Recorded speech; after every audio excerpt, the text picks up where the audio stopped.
I'm here today at the magnificent ESADE campus in Barcelona, including their revolutionary new Creapolis area within the school. And I'm just with the Dean, Josep, and we're just going to talk a little bit about some of the differences between the leading Spanish schools in 2017 and some of the leading Latin American schools, and where Josep sees the future. So, Joseph, we talk first about how you see the landscape of the top Spanish business schools today compared to Latin America. What are your main observations of the differences and also the similarities?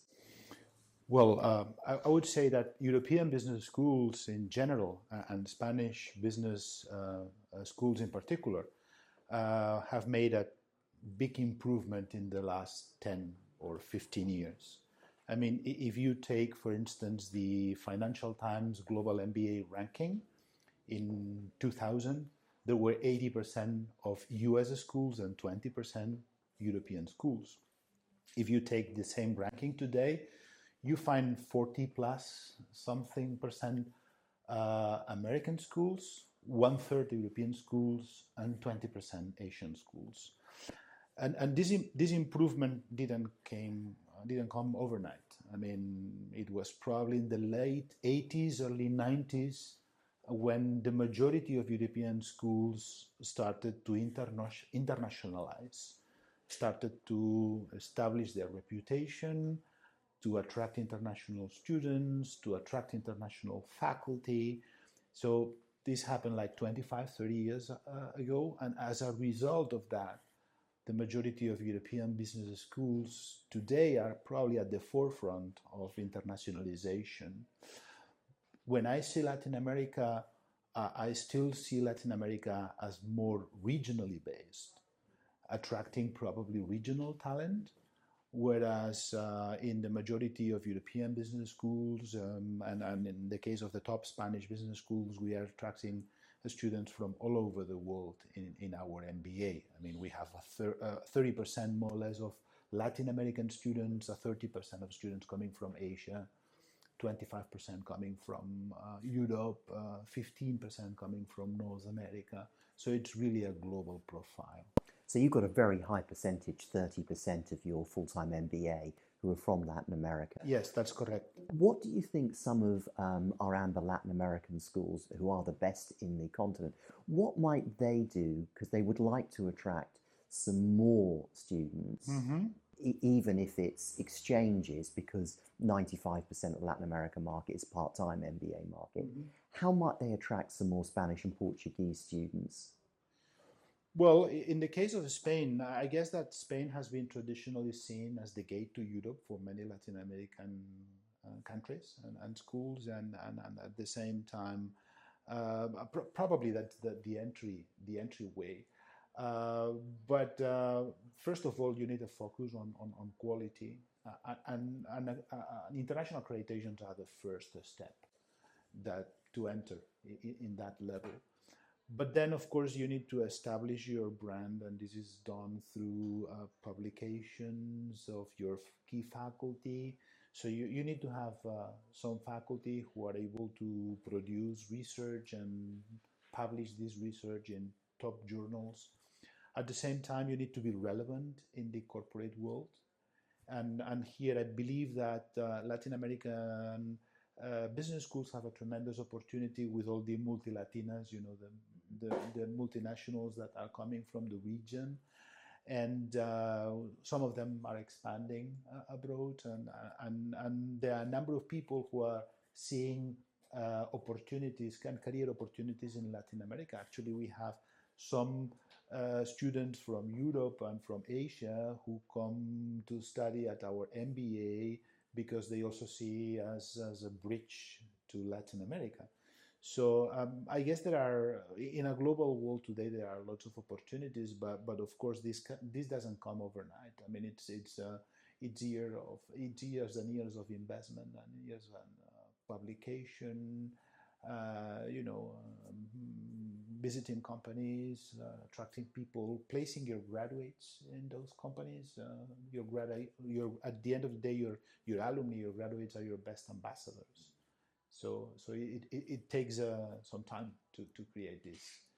And if we look at the digital revolution, be it blended learning or even eventually full-time 100% digital learning, Mm. I can see what yourselves are doing in that area with fantastic investment. I can see the IE's window on the world room. Mm-hmm. You Spanish schools are leading the way. Do you think that the whole world of increased blended learning and digital learning is a great opportunity for Latin America? Or do you think it's going to be a struggle to keep up with the investment being put in by some of the top American and European schools? It's a huge challenge, and we are all in this challenge. And at the same time, it's a huge opportunity because you can develop and offer your programs anytime, anywhere. So your physical boundaries, in a way, disappear once you enter in the online revolution. How is this affecting the business schools? I don't see here a difference between Latin American business schools and business schools in other parts of the world, in the sense that blended programs, I believe, are not a choice. They are something that you need in the majority of programs. So some sort of blended solution. It's more or less percentage of your curriculum, but at the end of the day, all programs have to be blended, right? Fully online degrees, that's probably a different issue. But I guess that today all the schools in Latin America and outside Latin America are discussing and questioning what's the next step. How fast will you go on that? It probably depends on how many resources you have, on how fast school moves, and also how much risk are you willing to take? Because the first movers are first movers, but they are also taking a lot of risks, and other schools are probably playing the safe game of jumping on the bandwagon when the mainstream is moving towards this direction. So you take less risks, but then you are not the first mover or the but I guess I see top Latin American business schools, and they are also coping and addressing with this challenge. And you have several partnerships with AMBER accredited schools in Latin America, Yes. in Chile, in Colombia, in Peru. Could you tell us what works best from those relationships, and what advice would you give other Latin American schools in building effective partnerships with European or Spanish or Portuguese schools? Okay. Yes, we do have some partnerships. We do have a joint multinational MBA with Universidad Adolfo Ibáñez from Chile. We have a double degree agreement with FGV in Sao Paulo. We are working with, Uniandes in Colombia and Pacifico in Peru, and also FGB in Rio in some executive education programs, and with some other universities. I'm not going to list all the partnerships. I believe that those partnerships are going to grow in the future because it allows you to combine your resources, to combine your areas of expertise, to combine the footprint of the different partners in the same programs, and it also allows you to launch programs that maybe you would never launch on your own because of your size, because of your capabilities, because of the influence that you can have in the in a certain market. So I guess that it's good to find this type of partnerships. Of course, you have to find the suitable partner, and at the end of the day, to me at least, what works, one of the most important things is you have to share the same approach and the same philosophy. So in any partnership, this is like a marriage, right? So, when you are dating someone, you have to know this person, and you have to share some things. Typically, partnerships which are based only on economic or finance issues are probably not the best partnerships if you don't share a vision, if you don't share values, if you don't have the same idea in terms of what is the program, what is my education proposal for the business community. And some of our schools in Latin America would like to see some more Spanish and Portuguese, in particular, students coming on a temporary exchange. Mm-hmm. And they feel, which I agree with, because there are some superb schools in Latin America, that they don't quite get enough internships or temporary placements from students who perhaps think they'd be better advised to go to Asia or North America Mm-hmm. for a brief period. What would you advise our schools to do to encourage more European, Spanish and Portuguese speaking MBA students to come for a while and experience a Latin American school? I mean, the students have different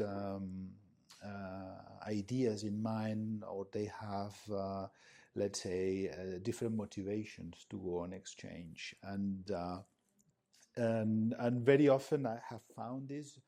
We have Spanish students who, you know, prioritize going to the US or going to Asia because those are cool destinations rather than going to Latin America. And sometimes they assume, and to me this is a mistake, that because in the majority of Latin American countries they speak the same language, I mean, during their exchange, they will not improve in a second language. That which would be the case if they are going to the U.S. or if they are going to another destination. I always tell the students, I mean, it's not just about the language; it's about the cultural experience. And even if we share the same language or a similar language, what you can learn in Latin America in terms of doing business, it's probably very different of what you have in Spain for how the market is evolving.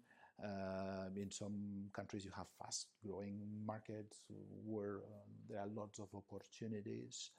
On the other hand, we have students who see this as a tremendous opportunity to grow. And they are willing to go to Latin America because they want to pursue an international career, and they would like to spend some years in that region, because there are, you know, if you are in fast growing places, you have lots of opportunities to develop yourself.